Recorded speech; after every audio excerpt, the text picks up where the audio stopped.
Assalamualaikum warahmatullahi wabarakatuh. Semangat pagi kawan-kawan. Alhamdulillah kita masih punya kesempatan untuk berbagi. Kali ini kita akan berbagi mengenai fungsi naik dan fungsi turun. Nah, fungsi naik dan fungsi turun ini merupakan tafsiran geometris dari turunan. Ya, ini kelanjutan dari materi kemarin ya. Untuk tafsiran geometris yang pertama, kemarin kan kita bahas mengenai gradien dan persamaan garis singgung. Nah, untuk tafsiran geometris berikutnya yaitu kita bahas mengenai fungsi naik dan fungsi turun. Konsep yang digunakan dalam menentukan fungsi naik dan fungsi turun itu ini. Fungsi f(x) dikatakan naik jika f aksen x lebih dari 0. Jadi, fungsi dikatakan naik jika turunannya itu lebih dari 0. Sedangkan f(x) dikatakan turun jika f aksen x kurang dari 0. Jadi, kalau turunannya kurang dari 0 berarti fungsinya turun. Dan yang terakhir, f(x) dikatakan stasioner atau tetap atau diam jika f aksen x itu sama dengan 0. Jadi suatu fungsi itu akan stasioner, akan tetap, akan berhenti sebentar itu jika turunannya sama dengan 0. Biar lebih jelas, coba kita perhatikan contoh berikut. Misalkan kita diminta menentukan interval nilai x yang memenuhi agar grafik fungsi f(x) sama dengan 2x pangkat 3 dikurangi 3x kuadrat dikurangi 12x ditambah 7 itu naik dan turun. Jadi ada suatu grafik fungsi, kita diminta menentukan kapan fungsi itu naik dan kapan fungsi itu turun. Langkah untuk menentukan interval fungsi naik dan interval fungsi turun dari fungsi tersebut, yaitu fungsi f(x) sama dengan 2x pangkat 3 dikurangi 3x kuadrat dikurangi 12x ditambah 7, yaitu pertama kita tentukan dulu turunan dari fungsi tersebut. Turunannya yaitu 2 kali 3 yaitu 6x pangkatnya 2, dari mana? Dari 3 dikurangi 1 ya, masih ingat? Kemudian negatif 3x kuadrat itu turunannya negatif 3 dikali 2 hasilnya negatif 6x pangkat 1 karena 2 dikurangi 1 1 ya, tidak usah ditulis pangkatnya. Negatif 12x itu turunannya negatif 12 dan 7 turunannya 0, tidak usah ditulis.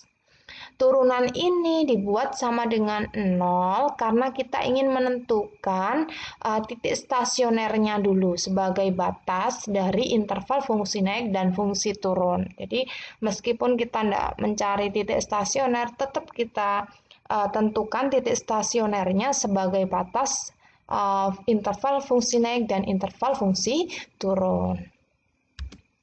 Berikutnya kita sederhanakan persamaan kuadratnya karena ini ada angkanya bisa disederhanakan ya, ada 6, 6 dan 12. Ruas kiri dan ruas kanan semuanya kita bagi dengan 6.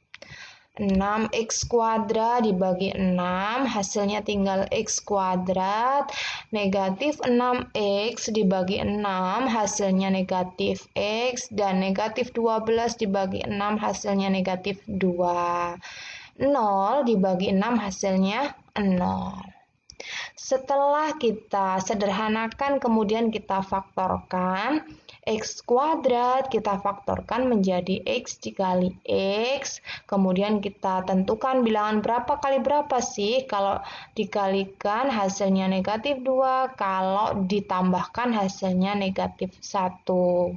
Iya, bilangannya negatif 2 dan positif 1. Negatif 2 dikali positif 1 kan hasilnya negatif 2 ya.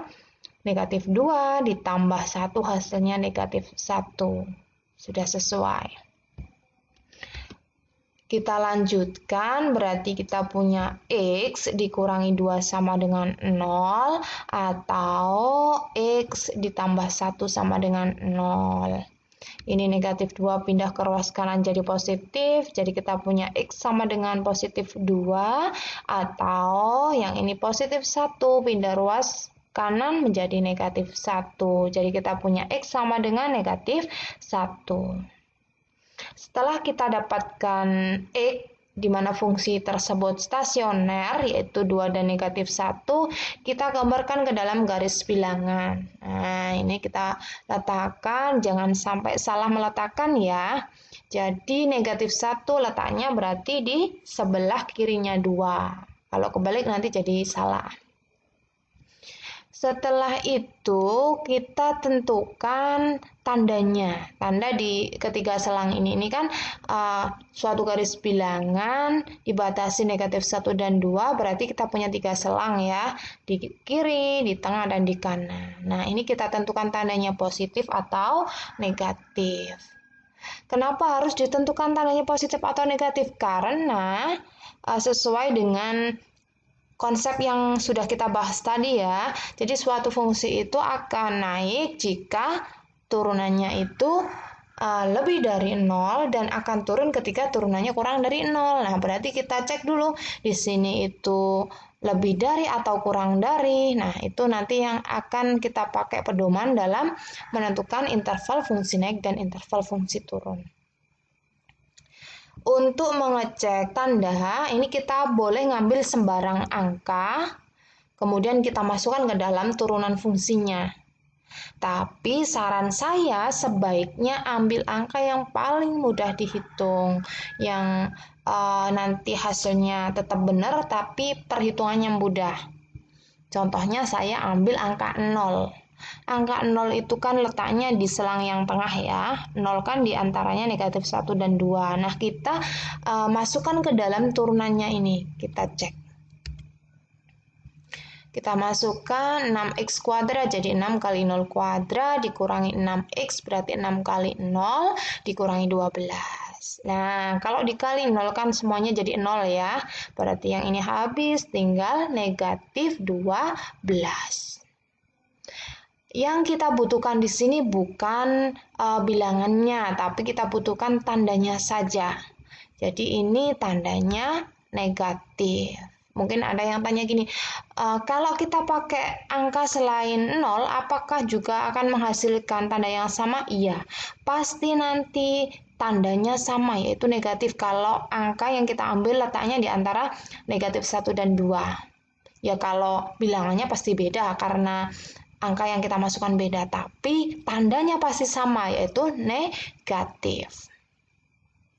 Misal kita ambil angka 1 ya, 1 juga letaknya di sini, atau setengah, atau seperempat. Kalau kita masukkan ke dalam ini, turunannya ini pasti hasilnya negatif. Cuma perhitungannya agak panjang, karena nanti hasil pengkuadratan dan dikalikan ini nanti angkanya tidak 0 ya, jadi agak panjang. Kemudian untuk selang yang paling kiri dan yang paling kanan, karena ini berupa persamaannya ini kuadrat ya, pasti selang-seling. Kalau di sini negatif, yang sini pasti positif, dan yang sebelah kanan pasti juga positif. Kalau pengen ngecek, silahkan dicek. Kita ambil sembarang angka yang letaknya di sebelah kirinya negatif 1. Boleh negatif 5, boleh negatif 1000. Itu kalau kita masukkan ke dalam turunan ini, hasilnya pasti positif. Pasti positif. Kalau angkanya pasti beda, tapi tandanya pasti positif. Untuk yang selang paling kanan, misalkan kita ambil angka dimasukkan ke dalam turunannya, hasilnya juga tandanya pasti positif. Misalkan kita ambil 3, kita ambil 10, dan seterusnya, pasti hasilnya positif. Nah, tanda positif negatif inilah yang kita pakai untuk menentukan fungsi itu naik atau turun. Kalau hasilnya positif, berarti fungsinya naik, dan kalau hasilnya negatif, berarti fungsinya turun. Tapi yang perlu digarisbawahi ini ya, ngecek tandanya ini dimasukkannya ke turunan, jangan dimasukkan ke fungsi awalnya, karena konsepnya itu dia naik jika turunannya lebih dari 0 dan dia akan turun ketika turunannya kurang dari 0. Jadi jangan salah memasukkan. Nah, kalau kita sudah dapatkan garis bilangannya seperti ini, berarti kita bisa menentukan interval fungsi naik dan interval fungsi turunnya. Jadi, grafik fungsi tersebut akan naik pada interval kita ambil yang sebelah kiri dan sebelah kanan, karena kita ambil yang tandanya yang positif. Sebelah kiri berarti E kurang dari negatif 1, dan sebelah kanan berarti X lebih dari 2. Dan fungsi itu akan turun pada interval kita ambil yang tandanya negatif, berarti X lebih dari negatif 1 dan X-nya kurang dari 2.